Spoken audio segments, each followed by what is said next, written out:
Well, Quibi is closing up shop. I know you were so disappointed in it. How, if you're a billionaire, can you spend $2 billion in a few months and flush it right down a toilet? Well, that's exactly what Jeffrey Katzenberg, Meg Whitman, and others did with billions of dollars for a video streaming platform that was a total disaster. So they announced yesterday that officially, yes, it is closing down. And they said, look, this is a clear-eyed decision to close it down. There was just no question that keeping us going was not going to have a different outcome. It was just going to spend a whole lot more money without any value to show for it, Jeffrey Katzenberg told Deadline.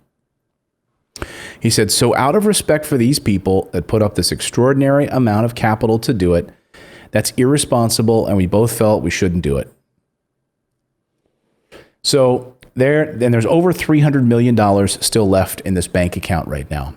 They announced yesterday that they're going to have to lay off the hundreds of people that work for Quibi. Bye-bye. Thanks for coming in. Thanks for joining this venture. Now your life is uprooted during a pandemic. Bye-bye. Well, us billionaires were just playing around with this stupid idea. So what was Quibi and why didn't this thing work? Well, the idea was that we were going to launch a little video streaming service that you could access and pay for on your phone, a video subscription service. So I'd download Quibi and I would pay for it in the same way that I would like HBO, etc., whatever. And I'd have this video streaming service on my phone, and it was only going to be about 10-minute episodes. It's going to take over the world. All of these big players, Paramount, others were getting involved and going to produce all this content for it, all this like highly polished content, etc. They were throwing billions of dollars around to make all these little TV shows on Quibi.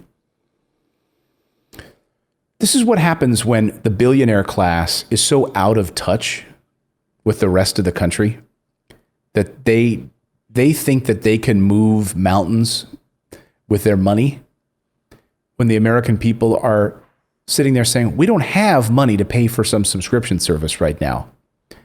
And by the way, it's the middle of a pandemic. So why do I need to be on the go with a streaming service that's designed for me to be in a subway or on a bus going somewhere? I'm at home. So you know what? I'm just going to watch Netflix and chill. But this is literally how the billionaires shake. This is amazing to me watching this unfold. And what's amazing to me is that 2 years ago, they came to me. That's right. A producer came to me and said, look, been having meetings with Quibi, interested in doing a show. Here's the idea.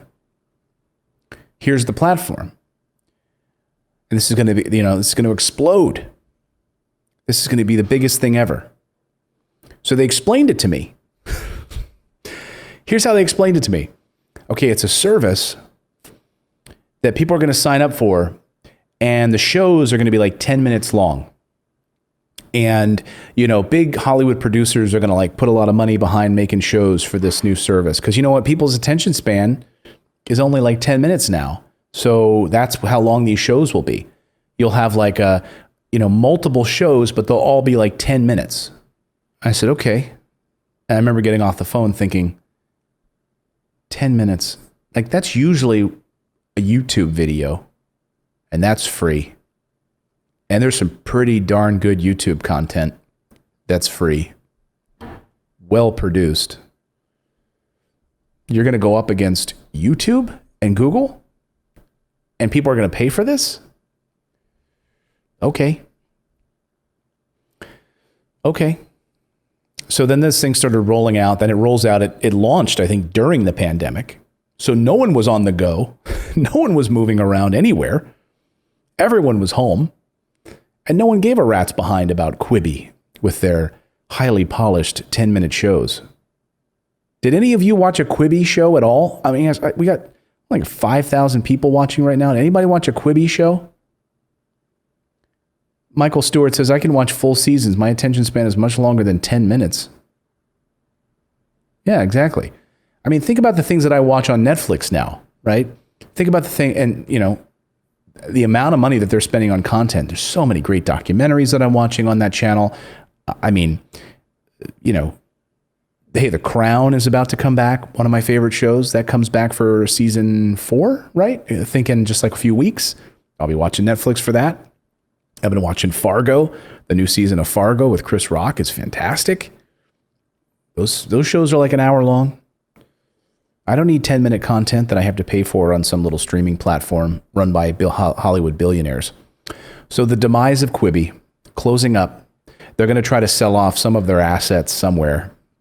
You know, that's how they see these things too. It's just like little digital assets that they produce this content. Maybe now, I don't know, YouTube will swoop in and try to buy some of this stuff. Maybe they'll sell some of it to Netflix if it's any good, put it together. I don't know. But this is how billionaires spend their money and how you can waste $2 billion in a short amount of time. My question though is, there's almost $400 million still sitting there in the kitty. Now, all of these investors put money into it. You've got 200 employees who are now out of work. If all these multimillionaires and billionaires can just throw their money around like it's nothing, why not pay the salary for a year for these 200 employees that now are laid off? Wouldn't that be nice? Like, here's a severance package. Try to find other work right now. We know it's a pandemic. This was just a tax write-off for us anyway. Wouldn't that be nice? Give all those people a salary for the next year so they can find meaningful work instead of working for these blowhard billionaires who are just in this Hollywood bubble. I seriously don't know who thought this was a good idea. The problem is with this billionaire class is they're all surrounded by sycophants, right? Like if I'm a billionaire, Jeffrey Katzenberg from DreamWorks, and I've got all this money, and I'm like, you know what? I've got a new idea.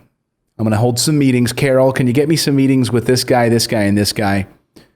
Make sure that they're all sycophants, so they're all surrounding me and they're all kissing my butt the whole time, okay? That's what I want the lunch to look like. I got this great idea. So we're going to lunch. Yeah, I'm going to pay for the lunch. It's going to be a big fancy lunch. Let's go sit down and have lunch. Great. I got all my sycophants around the table here. Okay, great. Here's my idea.